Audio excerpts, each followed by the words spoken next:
Today class we discuss extensible markup language. Okay, so here extensible markup language is designed to store and transport the data. Okay, so your extensible markup language is designed to store and transport data. Okay, so your extensible markup language is a text-based markup language derived from SGML, standard generalized markup language. Okay, so your XML is a text-based markup language. Okay, so that is designed from standard generalized markup language. Okay, so here XML was designed to store and transport data. Okay, and XML was designed to be both human and machine readable. Okay, so XML was designed to be both human and machine readable. Okay, so XML is derived from the standard generalized markup language. Okay, so this is the definition of the extensible markup language XML. Okay, so here XML is used to design to store and transport data. Okay, so here XML was designed to be both human and machine readable. Okay, the primary purpose of this XML is it provide way to store self-describing data easily. Okay, so here self-describing data are those that describe both their structure and their content. So self-describing data means describes both their structure and content. Okay, so here HTML documents describes how data should appear on the browser screen. Okay, HTML documents describe how data should appear on the browser screen. That means here HTML is used to data appear on the browsers, how data should appear on the browsers. Okay, so here XML document, it describes the meaning of the data. Okay, HTML documents describes how data should appear on the browsers. XML documents describes the meaning of the data. So that is the difference between HTML and XML. Okay, so here HTML describes how data should appear on the browsers. XML, it describes the meaning of the data. Okay, so the content and structure of XML documents are accessed by software module called XML processor. Okay, so this is the definition for the extensible markup language. Okay, so here XML was designed to store and transport data. Okay, so here the difference between HTML and XML is HTML documents describes how data should appear on the browsers. Okay, on the other hand XML documents describes the meaning of the data. Okay, so here XML was designed from the standard generalized markup language. So your standard generalized markup language, that is SGML, is a language for defining markup languages. Is a language for defining markup languages. Okay. So this is the introduction to the XML. So once again I repeat, here XML stands for extensible markup language. Here XML was designed to store and transport data, and here XML is both human and machine readable. Okay, so and the difference between XML and HTML is, so HTML documents describes how data should appear on the browser screen. Okay, here XML documents describes the meaning of the data. Okay, so here XML contains the data, that is meaning of the data. Okay, meaning of the content in the browser. Okay, next one, XML characteristics. So here XML is extensible. Here XML is extensible. Okay, extensible markup language. That means XML allows you to create own language or own tags that suit your application. XML allows you to create own tags that suit your application. Okay, so here XML allows you to create your own tags. Okay, that fits your application. Okay, next, XML separates data from the presentation. So here XML allows you to store content with regard to how it will be presented. Okay, so your XML is used to store the content with regard to how it will be presented. Okay, next, XML is a public standard. That means here XML was developed by the organization called WWWC, that is W3C. Okay, and available as an open standard. So here XML is developed by the organization W3C. Okay, World Wide Web Consortium. Okay, so here XML was developed by the organization W3C, World Wide Web Consortium, W3C, and available as an open standard. Okay, so these are the different characteristics of the XML. So once again I repeat, so here XML is extensible markup language. So extensible, that means it allows you to create your own tags. Next, XML separates data from the presentation. Okay, that means here XML allows you to store content with regard to how it will be presented. Next, XML is a public standard. So here XML was developed by the organization called World Wide Web, W3C, and available as an open standard. Okay, so these are the different characteristics of the XML. Next, XML usage. So here first use is simplify the creation of HTML documents. Simplify the creation of HTML documents. That means here XML can work behind the scene. Okay, so here XML can work behind the scene to simplify the creation of HTML documents for large websites. Okay, so here XML can work behind the scene to simplify the creation of HTML documents for large websites. Next, second one, exchange of information. XML can be used to exchange of information between organizations and systems. Okay, it is used to exchange of information between organization and systems. Okay, next, third one, it is used for the offloading and reloading of the databases. Next, fourth one, so here XML can be used to store and arrange data in a way that is customizable for your needs. Okay, so it is used to store the data and arrange data in a way that is suitable for your needs. Okay,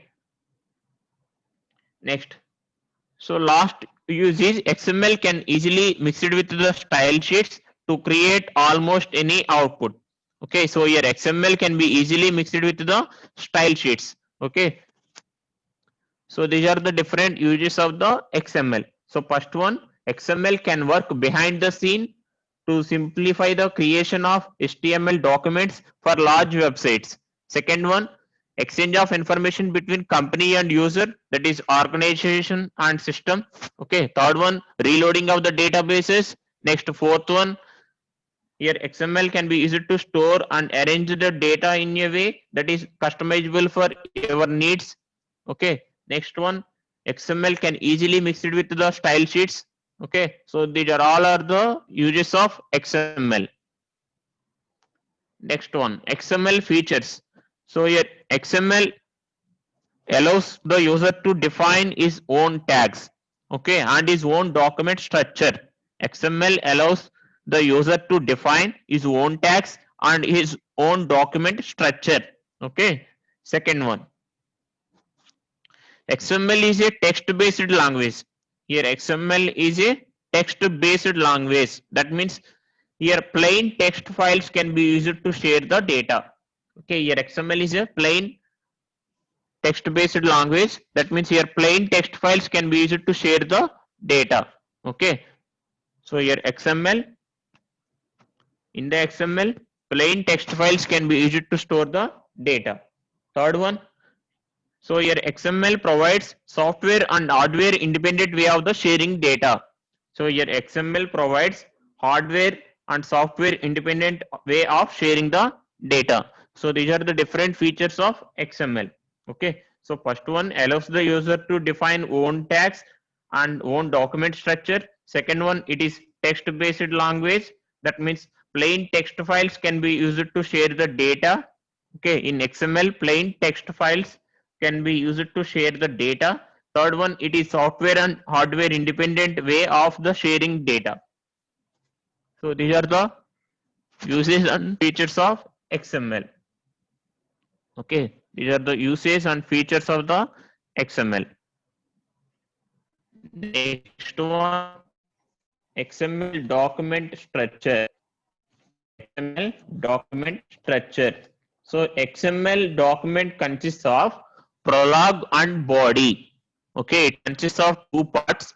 First part is the prologue, second one is the body. Okay, so here prologue part of XML document contain four parts: XML declaration, processing instructions, comments, and document type declaration. Okay, so these are the four subparts in the prologue. Okay, next part is the body. Okay, so here XML document consists of prologue and second one is the body. Okay, so here in the prologue there are again four subparts. Now we discuss each part. So first one, XML declaration. Okay, so here XML declaration, here every XML document should start with the one line XML declaration which describes the document itself. Every XML document should start with the one line XML declaration. Okay, so here this XML declaration describes document itself.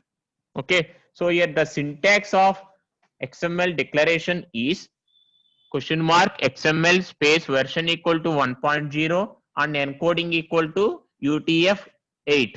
Okay, so here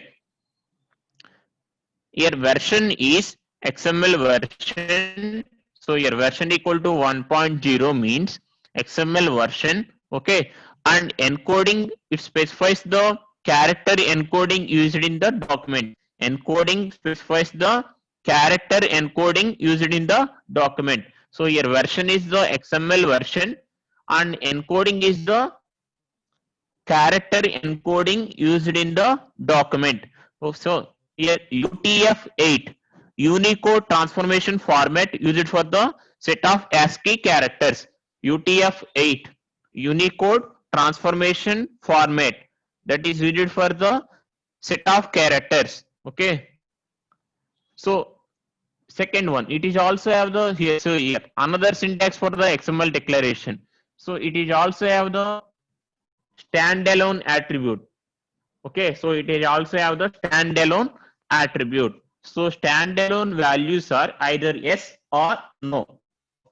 Either yes or no. The default value is no. Okay, the default value is no. That means here standalone attribute indicates whether the document can be processed as standalone document or dependent on another document. Okay, dependent on another document like DTD, document type declaration. Okay, so here standalone attribute indicates the document can be processed as standalone or dependent on any other external document. Okay, so the default value is no. That means it dependent on other external DTD, document type definition, that is discussed in the later classes. Okay, document type definition. So here standalone equal to yes or no. Okay, the default value of standalone is no. That means it is dependent on other external document. Okay, it is dependent on other external document. See here standalone is the optional one. Okay, optional attribute in the syntax of XML declaration. So here XML declaration, every XML document should start with the one line XML declaration. Okay, so here XML declaration describes document itself. Okay, XML declaration describes document itself. So here version of the XML. Okay, encoding, that is Unicode transformation format, that is used for the set of ASCII characters. Next attribute is the standalone equal to either yes or no. The default value is no. That means it dependent on other document, external document, that is DTD. Okay, next second part in the prologue, that is processing instructions. Okay, so here processing instructions use it to provide information to application processing in the XML document is used to provide information to application processing in a XML document. Okay, it is used to provide information to application processing in a XML document. Okay. Next one, processing instruction starts with the left angular bracket. So here left angular bracket along with question mark. Okay, so on ending with question mark followed by the right angular bracket. Okay, left angular bracket along with question mark and end with the question mark. Okay, followed by right angular bracket. Okay, so here XSL, this is the example for the processing instruction. XSL style sheet space h reference equal to simple dot XSL space type equal to text slash XSL. Okay, that means here the target application. So here XSL style sheet. This one is the application that uses the data in the this file. Okay, simple dot XSL. Okay, so here XSL style sheet is the application that uses the data in the simple dot XSL file. Okay. So this is the processing instruction. So here processing instruction that is used to provide information to application processing in a XML document. So here we provide information to this application. Okay, we provide information to the this application, that is XSL style sheet. Okay, so we provide information to this application. Okay, and this application use the data in the simple.xsl. Okay, we provide information to this application. That information is in the simple.xsl file. Okay, this is an example for the processing instruction. This is needed to provide information to application processing in a XML document. Next one, comments. Okay, next part of the prologue is comments.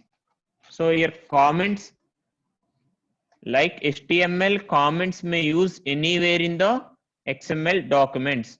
Okay, like HTML, comments may use anywhere in the XML documents. So here XML comments starts with the angular bracket, exclamatory mark, okay, hyphen hyphen. Here we write the comments and hyphen hyphen and right angular bracket. Okay, so these are the syntax of the XML comments. Okay, so here HTML comments may use anywhere in the XML documents. Okay, next one, document type declaration. Okay, document type declaration. So here document type declaration means it specifies the set of rules. It specifies the set of rules for structuring data in XML file. Okay, so it specifies the set of rules for structuring data in XML file. Okay, so here XML allows creating new tags. Okay, so here XML is used to create your own tags. Okay, so if it has some logical structure created by using set of related tags, then this exclamatory mark DOC type is used to specify the logical structure of XML document. Okay, so here DOC type is used to specify the logical structure of XML document. Okay, suppose if you are create any your own tag, suppose here example C. So your book is the your own tag. Okay, so that declarations are declared in the document type declarations. Okay, that declarations are defined in this document type declarations. Okay, so here document type declaration, it specifies a set of rules for structuring data in XML file. Suppose if you create your own tags, okay, so those own tags are declared here. Okay, are declared in the document type declaration. Okay, are specified in the document type declaration. Next, body. So this portion of XML documents contains textual data markup by tags. Okay, it must have one element called document or root element, which defines the content in XML document. Okay, so here root element must be at the top level element in the document hierarchy. Root element must be top level element in the document hierarchy. There can be one and only one root element. Okay, there is only one root element. Okay, so here this portion of XML document contains textual data markup by tags. It must have one element called document or root element. Okay, that root element defines the content in the XML document. Okay, so here root element must be top level element in the document hierarchy. Root element must be top level document. Okay, so your top level element in the document hierarchy. There is only one root element. Okay, there is only one root element. Here root element defines the content in the XML document. See here, this is an example. So here first one is the prologue, that is here first one, XML space version equal to 1.0.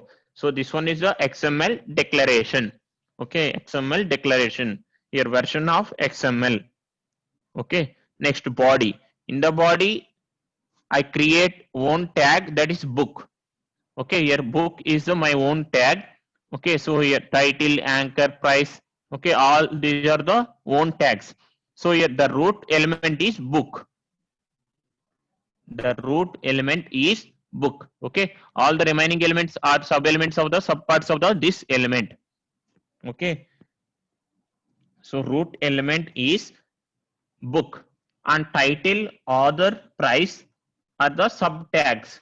Okay, are the sub elements or sub tags. Okay, so here book, it defines the content in the XML document. That means here title, author, price. Okay, these are all are related to the book. Okay, so here book is the definition for these tags. Okay, it defines the content in the XML document. Okay, so the definition of this XML is book. Okay, so here we define the tags related to the book. Okay, so here book is the root element that defines the content in the XML document. So this is the content, title, author, price. Okay, these are all are related to the book element. Okay, so here book is the root element. There is only one root element in the XML. So first one, XML space version equal to 1.0. Okay, so this is the XML declaration, that is prologue part. Next to body, in the body there is one root element, and that root element contains subtags, title, author, price. Okay, so here root element, that means it defines the content in the XML document. Okay, so your content is title, author, price, all these are related to the book. Okay, so I give the definition to this body is book. Next one is the XML elements. So here XML element starting tag, ending tag, content and attributes. Okay, so here XML element consists of starting tag, ending tag, okay, content and attributes. Okay, so here contents may be simple text or other element. Okay, here contents may be simple text or other element. So here XML tags are very much similar to the HTML tags. So XML element consists of starting tag, ending tag, content and attribute.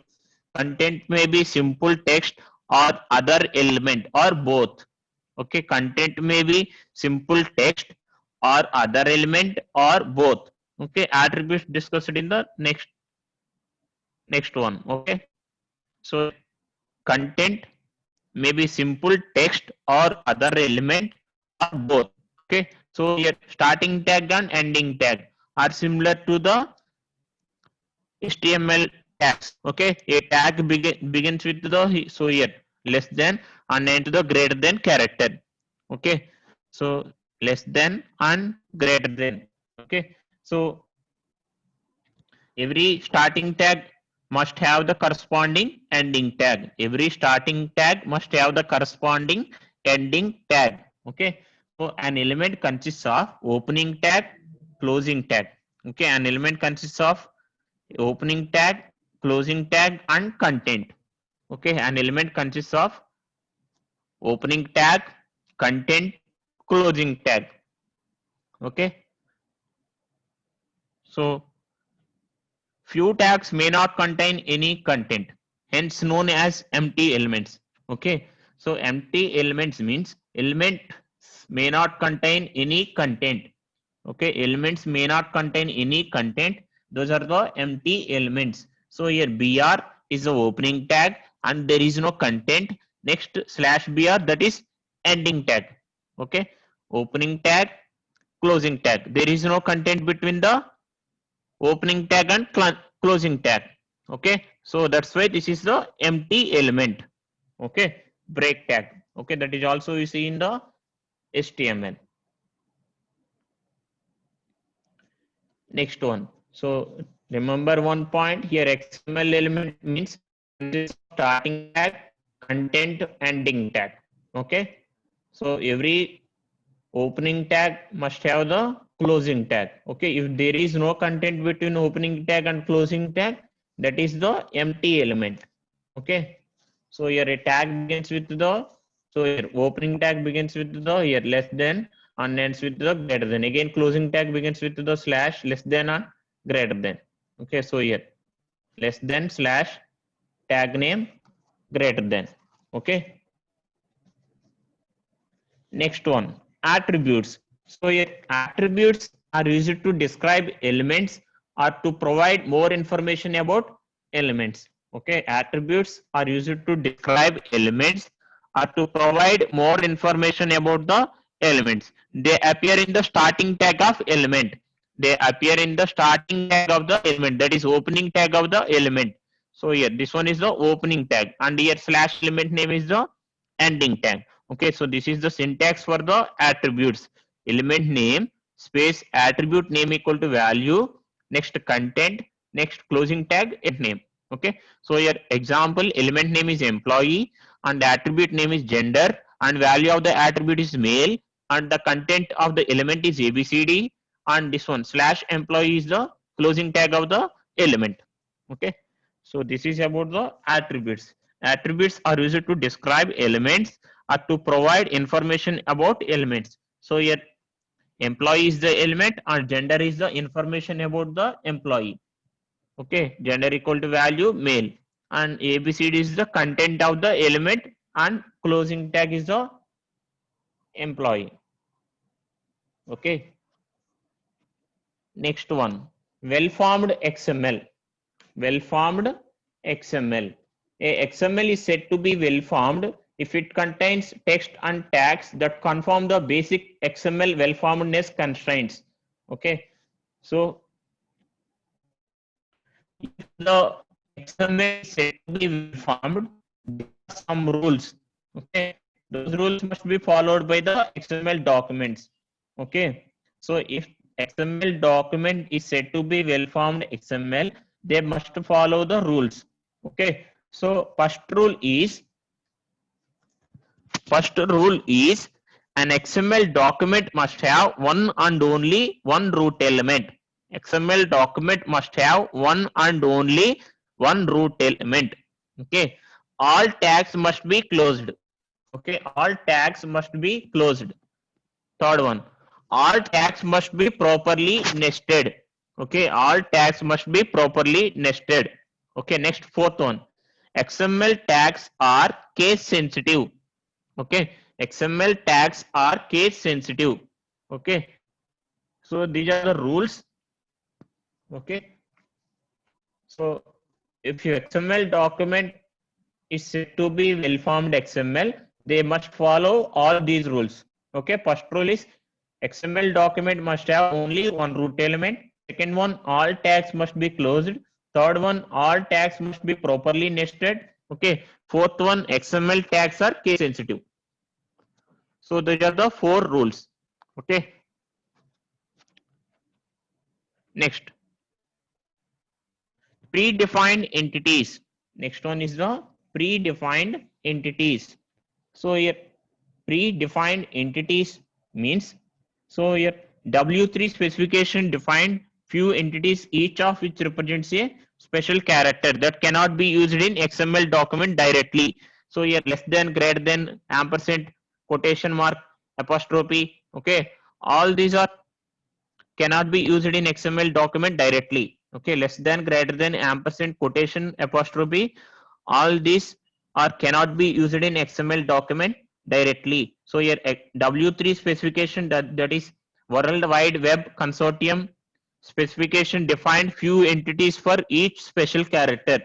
Okay, few entities for each special characters. So here less than, greater than, ampersand, quotation, apostrophe cannot be used in the XML document directly. Okay, so here W3C, World Wide Web Consortium, okay, that defined few entities for each special character, ampersand LT, semicolon, less than, ampersand GT, semicolon, greater than, ampersand AMP, ampersand, ampersand QUOT, quotation mark, ampersand APOS, apostrophe.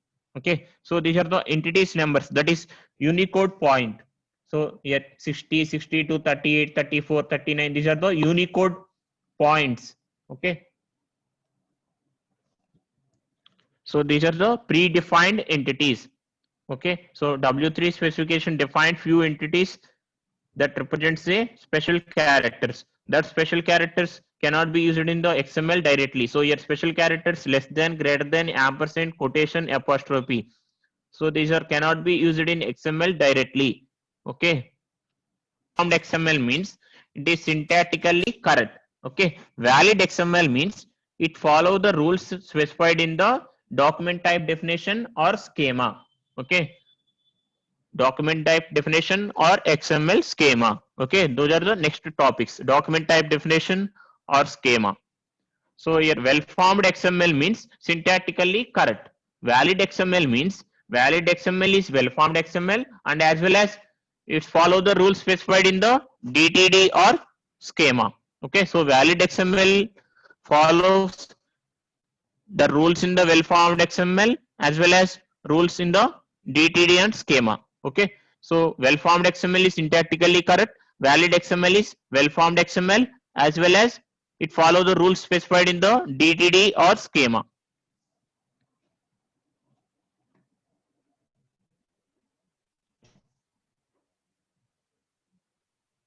Next one is the namespace.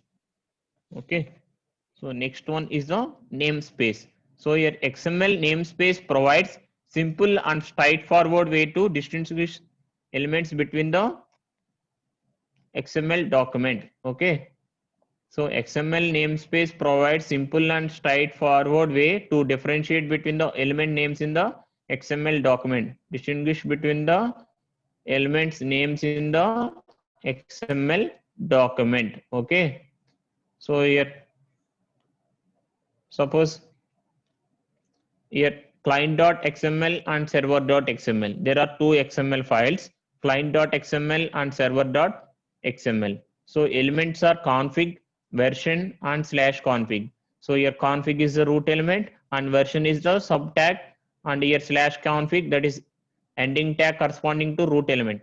Okay, so here in the server.xml also same elements, config, version, config. Okay, so here namespace provides simple way to differentiate between these two element names. Okay, these two element names. Suppose client.xml contains root element config, server.xml also contains config. Okay, so here XML provides straightforward way to distinguish between the elements in the XML document.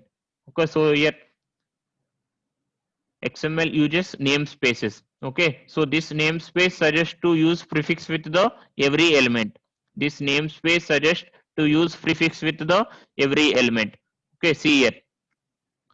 For every element there is a one prefix. See config C colon version, C colon config. So server.xml S colon config. Okay, C colon config is different from S colon config. Okay, So here by using namespace we add C, that is prefix, C colon config, S colon config. Okay. Now C colon config is different from S colon config. Okay. So that is the use of the namespace. This namespace suggests to use prefix with the every element. Okay. So here syntax of namespace is XML NS, XML namespace colon prefix equal to URI. Okay. Uniform resource identifier.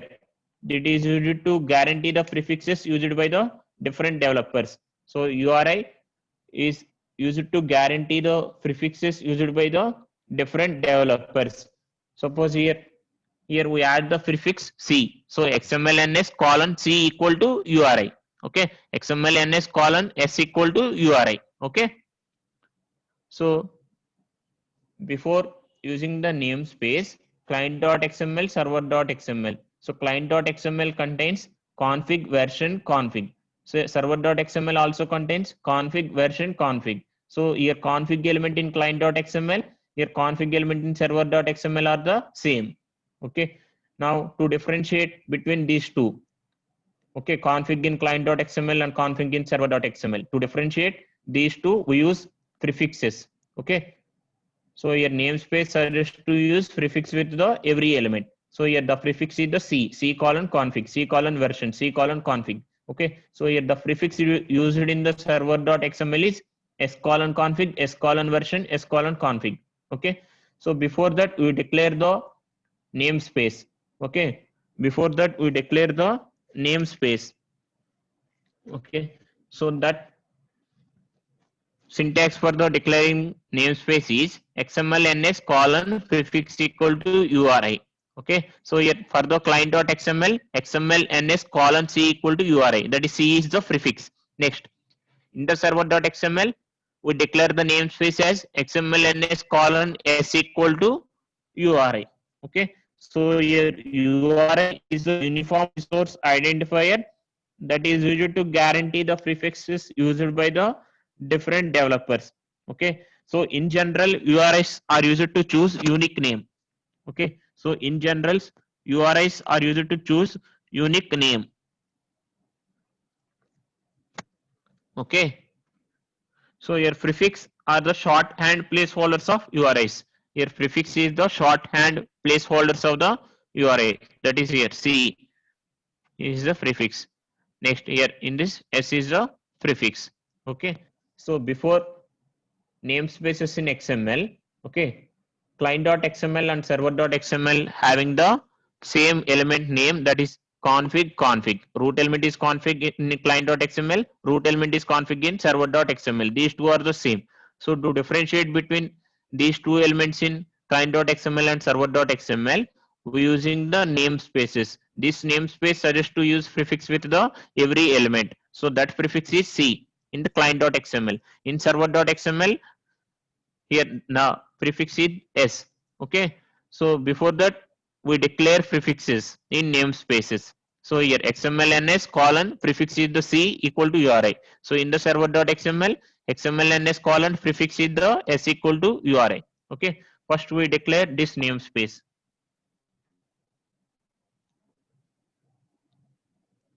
So this is about the namespace. Okay. So your namespace provides a simple way to distinguish between the element names in the XML document to differentiate same element names in the XML document. Okay. So your namespace suggests to use prefix with every element. So first we declare the namespace. Here the syntax is XML NS colon C equal to URI for the client.xml. For the server.xml, the prefix is the S. That means every element is prefixed with the this one S. Okay. So XML NS colon prefix equal to S.